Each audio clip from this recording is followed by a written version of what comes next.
Marcos capítulo 10, verso 45. Se você tem a sua Bíblia aí, deixa eu mandar aqui para os irmãos o meu esboço.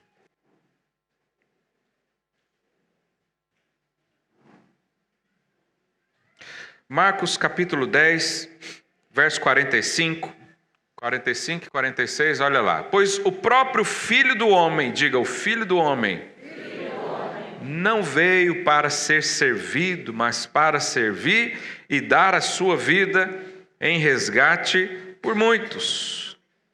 E foram para Jericó. Quando ele saía de Jericó, juntamente com os discípulos, numerosa multidão, Bartimeu, cego, mendigo, filho de Timeu, estava sentado à beira do caminho. Olha só, hoje eu quero comentar essa história para os irmãos, mas primeira coisa que eu quero falar para você nessa manhã: toda religião fala de um Deus e dos seus servos, mas todas. E toda religião diz que os seus servos têm que fazer coisas para o seu Senhor. Em toda religião há uma figura central de um Deus normalmente zangado, obviamente, porque os seus súditos, seus servos, seus escravos estão constantemente aprontando coisas. Inclusive, quando eu digo religião, põe a religião também dos crentes. Qual é a forma que você enxerga Deus? Então, toda religião tem isso. É um Deus que precisa ser servido. Mas o próprio Jesus diz aqui no texto que ele não veio para ser servido, ele veio para servir. Então, o cristianismo se diferencia de todas, porque não é um Deus que quer receber, é um Deus que quer dar. É um Deus que ele alcançou o homem, ele criou caminhos para que o homem chegasse até ele, não foi ao inverso. Não é o homem que faz esforço para chegar a Deus, é Deus que fez um enorme esforço para chegar até você. Fala aí para o seu vizinho, Deus está à sua procura. Então, nós muitas vezes olhamos a vida cristã num prisma equivocado, como se eu e você fôssemos ricos.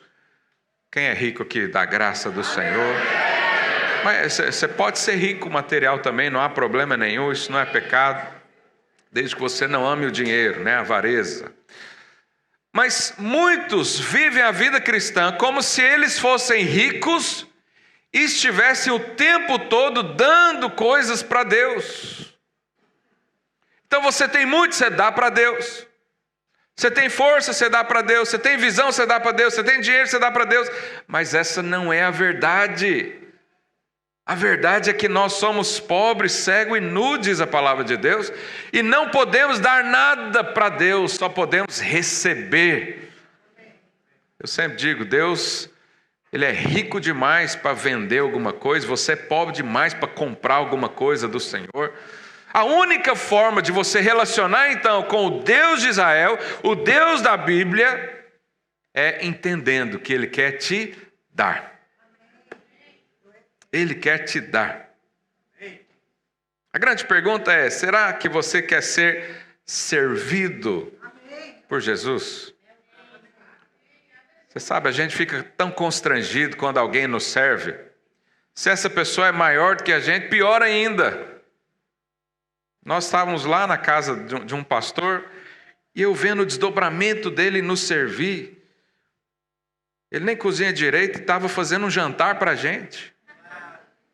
Não, ele cozinha bem, ele mesmo disse que aprendeu, por isso que eu estou falando aqui. E aquilo constrange tanto alguém que é maior do que você servir. Nós não estamos acostumados com isso. O mundo não é assim. O mundo, quem serve é o menor.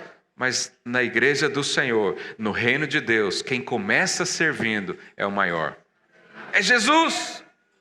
Pergunta aí seu vizinho, você quer ser servido por Jesus? Não, eu quero só servir a Deus. Ok, é um caminho. Seja feliz assim. Mas Ele mesmo diz, eu não vim para isso. O que você tem que Jesus não tem? Hã? Por que você pode servir Jesus? Você não pode. Você só pode ser servido por Ele. Você só pode sentar à mesa. Você não é capaz de fazer uma mesa para Jesus. Você só pode sentar na mesa que Ele fez. Mas muitos ignoram isso, não desfrutam disso, não vivem isso com Deus. Deus está querendo servir, mas Ele não quer, Ele rejeita. Você sabe, tem um livro interessante para casais e para a maioria de nós também, que são as 5 linguagens do amor. Quem já leu? Quem é casado e não leu ainda? Misericórdia, você precisa ler isso. Você precisa entender as coisas. Você que é casado, você já pensou quando o cônjuge fala assim, você não me ama? Já aconteceu com você também? Ou foi só lá em casa? Aí você fala, mas não é possível. Eu faço de tudo para essa pessoa. Só que ele não enxerga que é amado. Por quê? Porque cada um tem uma forma de sentir o amor. Então, alguns sentem-se amados quando você abraça. Quem sente amado ganhando um abraço aqui? Você que está do lado da pessoa, dá um abraço nela aí agora.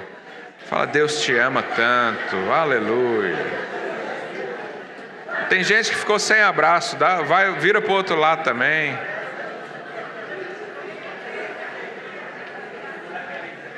Aí, tem gente que se sente amado assim, né? Fui abraçado. Outros se sentem amados quando sentem um elogio. Vou te dar 30 segundos para você fazer um elogio. Faz um elogio aí para a pessoa. Acha alguma coisa aí.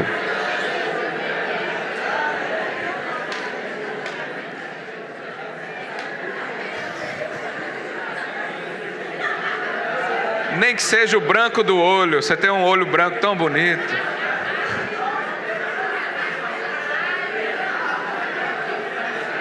Amém, já acabou. Olha para cá. Então há pessoas que se sentem amadas quando são abraçados.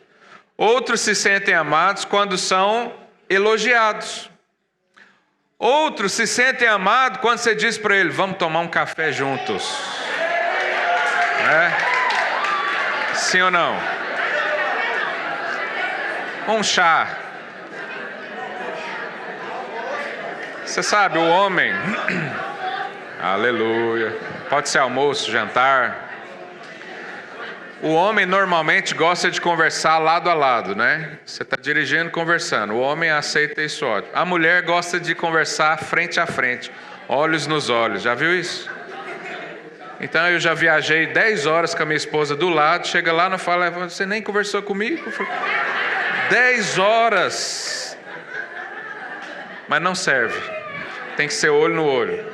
Então, quando a pessoa fala, vamos conversar, como foi o seu dia? Nossa, as mulheres casadas amam isso. Senta aqui, mulher, fala o seu dia. É ou não é?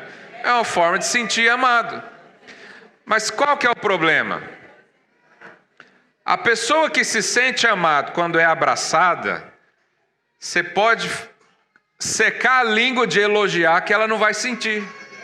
Por quê? Porque a forma dela entender isso é com o toque físico.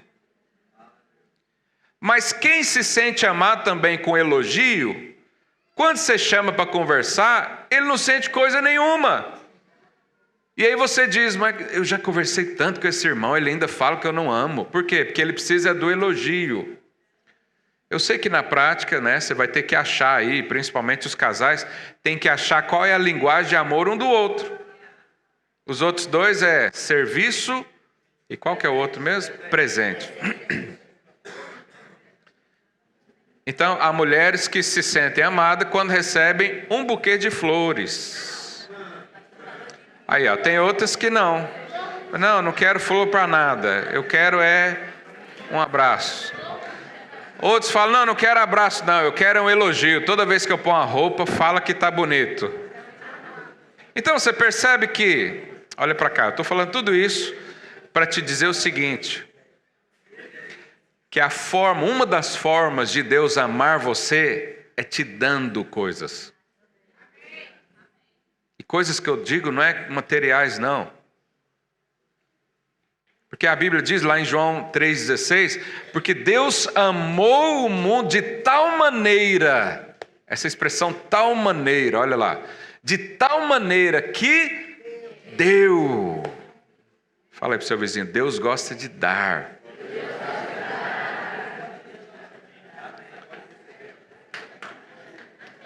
Então, o nosso Deus é um Deus que tem vida para dar. Ele tem cura para o doente. Ele tem restauração para aquele que foi roubado. Ele tem alegria para aquele que está triste. Ele tem força para aquele que está desanimado, fraco. Ele tem ânimo para aquele que está desanimado. Ele tem propósito para aquele que está em crise. E ele tem caminho para aquele que está perdido. Deus ama dar. Deus ama dar. E é interessante que a Bíblia tem uma expressão de Davi, Salmo 116, verso 12, diz assim: que darei ao Senhor por todos os seus benefícios para comigo. Olha o que Davi diz. Você não sente isso também, não? Eu às vezes sinto isso. Eu sou tão amado por Deus, eu sou tão cuidado por Deus, eu sou tão abençoado por Deus, que eu fico tentando arranjar maneiras de retribuir. Sim ou não? Alguém já sentiu isso? Davi sentiu isso também. Ele falou, como é que eu vou retribuir isso para Deus? Como é que eu vou fazer um pouco, nem que seja um pouco para Deus? E no versículo seguinte ele diz, tomarei o cálice da salvação e invocarei o nome do Senhor. Ou seja, o que Davi está dizendo? Como é que eu vou retribuir para Deus? Vou desfrutar mais ainda dele. Ou seja, não consigo retribuir para Deus. Eu não consigo pagar algo que eu recebi do Pai. Eu não consigo fazer a mesma medida que Ele fez. Porque Deus é amor. Eu nunca vou amar Deus da forma como Ele me ama. Então Davi falou, eu vou continuar desfrutando desse Deus poderoso. Aleluia. Perguntei ao seu vizinho, você já recebeu alguma coisa de Deus hoje? Agora, imagina que você quer dar algo para alguém, porque você tem, mas essa pessoa não quer receber. Isso entristece quem quer dar. Se um quer dar e o outro não quer receber, fica um clima ruim. Então, não receber algo da parte de Deus, eu afirmo para você com toda certeza, desagrada o coração de um pai. É um pai querendo fazer o filho feliz, mas o filho falando, não, eu vou buscar minha alegria em outro lugar. Vou buscar minha satisfação em outro lugar. Não, outra coisa vai ser melhor para mim. Não sou digno de receber do Senhor. Mas como não, se Ele quer dar para você? Se Ele quer te abençoar? Mas você sabe o que acontece? Nós queremos estar na posição de merecer a bênção. Esse é o problema de muito crente, muito cristão. Ele quer merecer a bênção. Que dia, irmãos, que você vai estar assim, limpinho de pecado, de pensamento, de intenções, e falar para Deus, agora eu posso ser abençoado, Senhor. Alguém aqui consegue essa proeza? Você consegue ser o santo, salve, salve, ao ponto de ninguém achar em você nem uma linha errada, e aí você chega lá no céu e fala, ufa, agora eu cheguei no lugar que eu merecia. Alguém tem condições de fazer isso? Todo mundo vai entrar no céu dizendo, eu não deveria estar aqui, mas a graça me alcançou. Houve um Deus que me amou um dia, Ele me amou, Ele me resgatou, Ele fez um plano para estar comigo por toda a eternidade. Mas a grande questão é entender isso hoje. Você não precisa esperar lá para receber isso. Você pode entender o relacionamento com Deus lendo as Escrituras, percebendo um Pai amoroso que está por trás dessas linhas, que Deus é um Deus que ama abençoar você. Por que não ser abençoado? Por que não sair daqui hoje pulando de alegria? Há uma boa notícia para você. Deus te ama, Ele quer te abençoar hoje, agora, nessa reunião. Certa vez, Jesus repreendeu os discípulos, Você conhece essa história? Jesus estava no barco, dormindo, descansando, e estava ali, né, uma maré alta, e o barco virando para um lado para o outro, e o vento, e a tempestade, e os discípulos estavam com medo. Eles então acordaram Jesus, explicou a situação, Jesus orou, e Jesus repreendeu os discípulos. O que Jesus falou? Homens de pouca oração. Foi isso que Jesus falou? Esse povo não ora, está vendo? Olha aí, se não ora, está acontecendo esse problema. Homens de pouco jejum, seus carnais. Jesus falou isso? Hã? Homens de pouca disciplina. Jesus falou isso? Homens de pouco sacrifício. Jesus falou isso? O que Jesus falou? Pouca fé. O que é fé, irmãos? Coração aberto e mãos estendidas para Ele. É como se Jesus falasse: por que vocês recebem tão pouco de mim?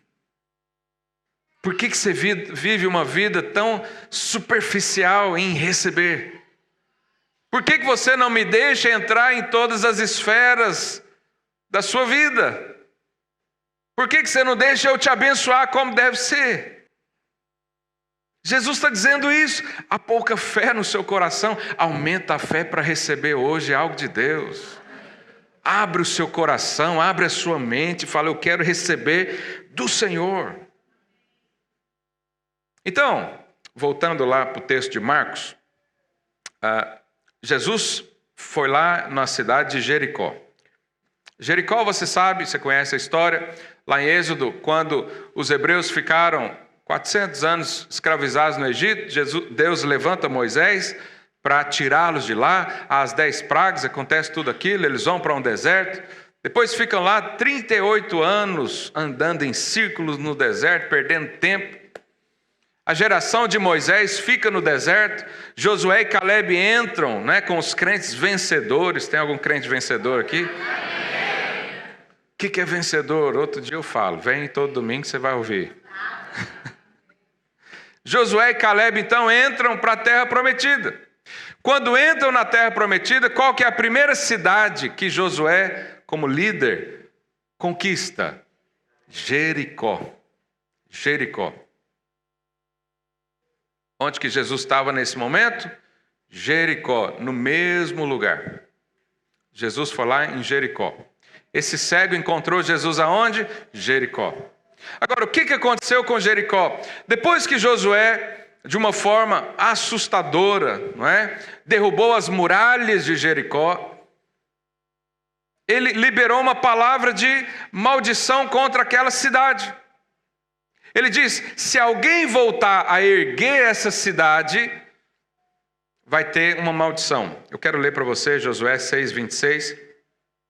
Naquele tempo, Josué fez o povo jurar e dizer: maldito diante do Senhor seja o homem que se levantar e reedificar essa cidade de Jericó. Com a perda do seu primogênito, lhe porá os fundamentos, e à custa do mais novo, as portas. E isso de fato aconteceu um tempo depois, nos dias de Iel, 1 Reis 16:34. Em seus dias, Iel, o betelita, edificou a Jericó. Quando lhe lançou os fundamentos, morreu então Abirão, seu primogênito. Quando lhe pôs as portas, morreu Segube, seu último, segundo a palavra do Senhor que falara por intermédio de Josué, filho de Num. Então, irmãos, Jericó era uma cidade amaldiçoada. Isso traduz também os dias de hoje. Esse mundo está condenado. A cada notícia, meu Deus do céu, eu leio notícias todo dia. A cada notícia você percebe tanto que esse mundo vai de mal a pior, como diz a palavra de Deus. É tanta catástrofe, é tanta maldade no ser humano. São tantas coisas impensadas. Por quê? Porque esse mundo está debaixo de maldição. O pecado trouxe a maldição para esse mundo. Mas um dia, Jesus chegou aqui. Jesus entrou em Jericó e abençoou a cidade que estava amaldiçoada. Então, esse cego estava ali É interessante que a Bíblia diz, se você ler mais aí o texto, o cego ouviu aquele alvoroço todo, e ele perguntou, quem é que está aí? E alguém falou para ele, Jesus de Nazaré está aqui. Irmãos, Nazaré era uma região muito insignificante para aquela época. Jesus de Nazaré era-se uma forma de diminuir os habitantes daquele lugar. Então, o próprio Natanael, quando Filipe chega para ele, diz, olha, encontramos o Messias, é Jesus, ele vem lá de Nazaré. Natanael fala, mas pode vir alguma coisa boa de Nazaré? Pode vir alguma coisa boa? Pilatos, quando crucificou Jesus, escreveu lá o Nazareno, como uma forma de humilhação, o pequeno, o fraco, lá daquela cidadezinha que não produz nada. Então foi isso que falaram para o cego. E o que o cego gritou? Ele falou, Jesus de Nazaré. Ele falou, Jesus, filho de Davi. O cego viu o que ninguém viu. Todo mundo tinha olhos, mas só o cego viu Jesus. Não é impressionante? Jesus apareceu para o mundo inteiro, mas só alguns o receberam. Esse cego, irmãos, aponta para mim, para você. Agora, isso é a forma como nós enxergamos Jesus. Jesus, diferente dos tempos de hoje, onde nós tivemos agora uma transição, né, aqui da Inglaterra, lá da rainha para o rei, e a gente vê os filhos, né, os príncipes, os herdeiros, um dia vai ser rei. Jesus não nasceu para ser rei, ele já nasceu como um rei. Ele não esperou para ser reconhecido, ele já era um rei. Só que diferente de todos os outros que eu falei até agora, ele é um rei que serve. Um rei que serve. E é interessante que quando Josué conquista a cidade de Jericó, eu não vou ter tempo de ler todo o contexto, mas você pode ler depois. Eles dão 6 voltas, né, em volta da cidade, e na 7ª volta, eles dão um brado. Durante a volta inteira, eles gritam, eles louvam o Senhor, eles engrandecem Deus, e as muralhas caem. E aqui em Jericó, anos depois, acontece a mesma coisa. Alguém dá um grito, e as muralhas dos olhos caem. Você sabe quanto nós chamamos pelo Senhor, Ele vem. Ele vem, mas é necessário vê-lo como Ele é. Um rei que serve. O cego enxergou isso. Um rei que serve. Um rei que ajuda. Um rei que está junto. Que está pronto para servir. Você hoje pode dar um grito e as muralhas podem cair na sua vida. Mas depende muito da forma como você enxerga Jesus. Se Jesus é mais uma filosofia, não adianta você gritar coisa nenhuma. Mas se Jesus é um rei que veio te servir, pode falar para Ele seus problemas, pode sussurrar para Ele, pode abrir com Ele as suas dores, pode falar o que você está sentindo, o que você está sonhando. Sonhos da sua vida é Ele mesmo que te dá. E quando você conversa com Ele, quando você expressa ali alguma coisa para Ele, Ele vem, Ele abençoa. Eu quero hoje incentivar você a dar um grito diante do Senhor. Você não precisa gritar fisicamente, mas existem muralhas na nossa vida que vão cair quando nós falarmos. Eu tenho insistido isso nas minhas lives de oração, quero convidar você a participar. Porque quando a gente fala, há poder liberado. A Bíblia não tem nenhum poder místico, miraculoso, aberto na sala da sua casa, no Salmo 91. Você já viu uma Bíblia aberta assim, no estante? Os mais velhos usam isso, talvez os mais novos não. A Bíblia não tem nenhum poder místico, ela é um livro cheio de histórias. Mas quando essas histórias entram e penetram no fundo da sua alma e saem pela boca, há poder liberado. Movem os céus. Há palavras que saem da sua boca, que vêm lá do coração, que é capaz de mover os céus. Aleluia!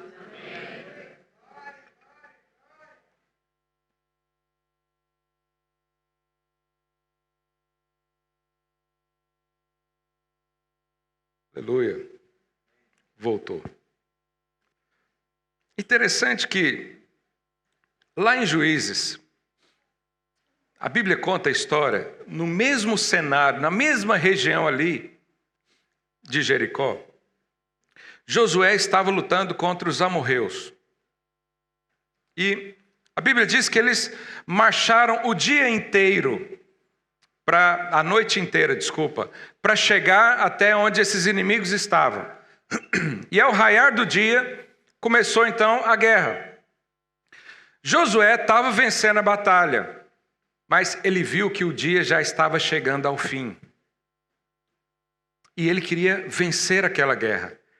Se a noite viesse, os inimigos teriam tempo de voltar para o seu lugar, descansar, reunir mais forças e continuar.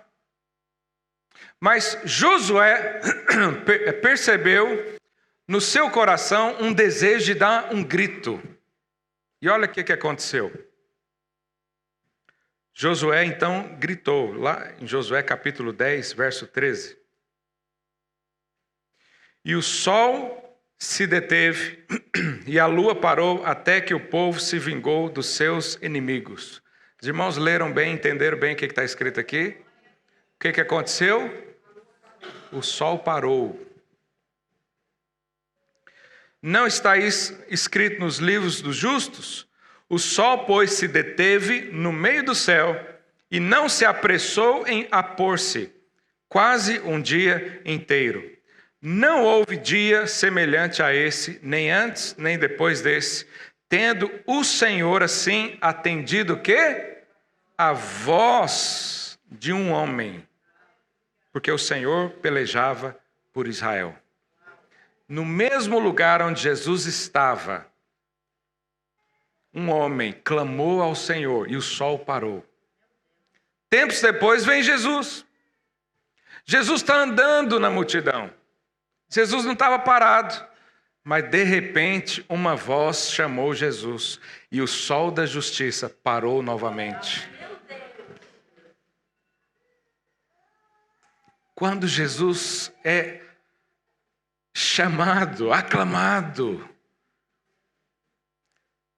Josué estava lá na mesma situação.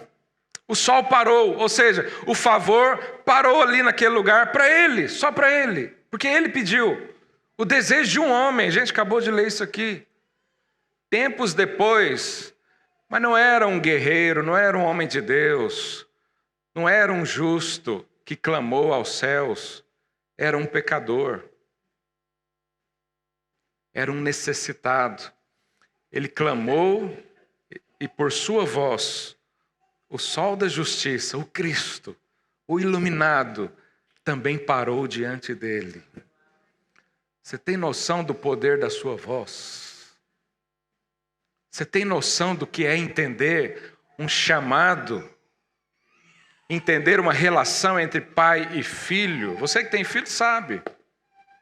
Eu tenho 4 filhos pequenos lá em casa. Não é qualquer coisa que eu olho, né? Às vezes eles chamam, eu estou meio ocupado. Às vezes eles choram por causa de birra. Choram porque estão brigando um com o outro. Isso aí não me chama atenção. Mas se eles chorarem por causa de dor, eu paro tudo e vou lá. É ou não é assim? Há chamados e chamados diante do Senhor. Alguém um dia falou, é Jesus. Falaram, é Jesus de Nazaré. Ah, é mais uma religião. Ah, é mais um profeta. É mais um bom mestre. Ele enxergou, não, é o rei. O rei está aqui. Eu vou chamar por ele. E o rei parou para um cego mendigo. O rei. Sabe, eu não sei como é que é a sua relação com o Pai, mas pela ótica da Bíblia, eu consigo enxergar um Deus amoroso, um Pai preocupado, um Pai que cuida. Mas sabe, a maneira como você o enxerga é determinante para o que você vai receber dele. Porque se você não quer receber algo do Senhor, Ele não te dá. Ele não vai obrigar você a receber. Toma aqui a bênção. Não, Senhor, eu não quero. Não, toma assim mesmo. Deus não faz isso. Mas quando alguém aqui na terra fala, Senhor, eu preciso do Senhor. Eu preciso de receber. Eu preciso ser achado. Eu preciso ser acolhido. Eu preciso ser ajudado. Eu preciso receber força, porque eu mesmo não tenho. Eu preciso receber vida, porque de mim não sai nada de bom. Eu preciso ser salvo em várias circunstâncias. Eu mesmo enfio em problemas, o Senhor vem e nos salva. Verso 49 de Marcos 10, parou Jesus e disse, chama. Chamaram então o cego, dizendo, tem bom ânimo, levanta-te, Ele te chama. Fala aí para o seu vizinho, Jesus te chama. Verso 50. Lançando de si a capa, levantou-se de um salto e foi ter com Jesus. Levantou de um salto. Eu não sei se você consegue perceber, há momentos onde o Senhor quer fazer coisas tão grandes na sua vida, mas falta ali uma disposição. Você já teve aquele senso horrível de perder oportunidade? Você sabe, naquele dia, diz a Bíblia, vai haver muito choro, porque pessoas vão perceber que perderam oportunidades de estar com o Senhor. Esse cego viu então Jesus, viu o rei que serve, viu ali o seu Salvador, e a Bíblia diz que ele lançou a capa fora e saltou para Jesus. Você sabe, se alguém hoje nessa sala saltar diante do Senhor, a sua vida será completamente transformada. E capa nos fala de proteção. Você sabe, o homem tem uma proteção, que é a capa, que é a roupa. A primeira vez que o homem fez a roupa, lá no Jardim do Éden, Adão e Eva pegou folhas de figueira para tampar a nudez. Nudez aponta para o pecado, nudez aponta para a insignificância do homem. E quando o homem tenta cobrir a sua própria nudez, não funciona. A Bíblia chama isso de justiça própria. A justiça própria é quando eu tento resolver os meus problemas. Eu tento resolver os meus pecados. É quando eu acho que por mim mesmo, pela minha força, pelo meu entendimento, pela minha inteligência, eu consigo ser um bom homem. Mas ninguém consegue isso. Ninguém consegue. É só alguém pisar no seu calo, você vê a maldição da sua carne gritando aí dentro. Sim ou não? Tem algum carnal aqui? Tem alguma carne? Belisca assim, você vai ver. Todos nós somos assassinos em potencial. Não, nunca matei ninguém, mas já quis. Não matou porque é crime, vai preso. Mas se não tivesse punição, matava. Sim ou não? Ainda bem que a gente tem muita gente honesta aqui hoje. Então, quando o homem tenta ser bom na sua força, a Bíblia chama isso de justiça do homem, justiça própria. Ou seja, é você querendo justificar a si mesmo. É você dizendo, vou resolver o problema da minha vida. Vou ser uma boa pessoa, vou ser um bom marido, vou ser um bom pai. Então, quem vive na justiça própria não precisa da justiça dos céus. Só que a justiça própria não é verdadeira. O cego então jogou a justiça própria para o lado, ele diz, é só Jesus que pode me salvar, é só Jesus que pode me transformar, só o Senhor pode mudar algo aqui dentro que nem mesmo eu sei. Sabe, irmãos, há coisas aí que você nem sabe que existe. Casa para você ver. Você achava que era bom, aí depois casou. Aleluia. Aleluia. Gostei da sua fé.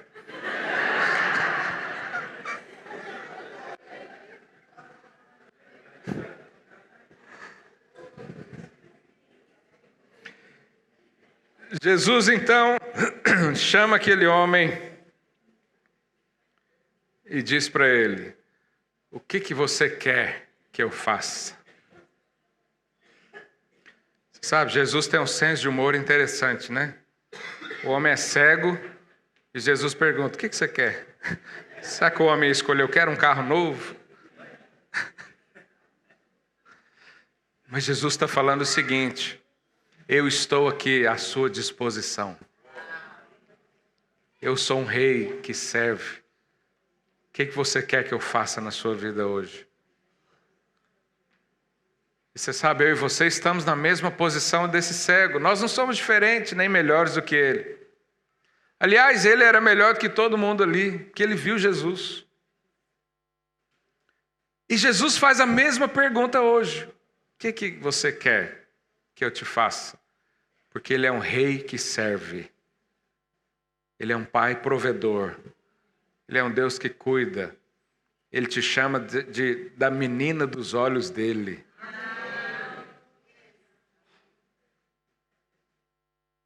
Jesus falou para os judeus, para Jerusalém, falou: Jerusalém, Jerusalém, quantas vezes eu quis ajuntar vocês como se fosse uma galinha com seus, aqui em Portugal fala pintainhos, o brasileiro fala pintinhos.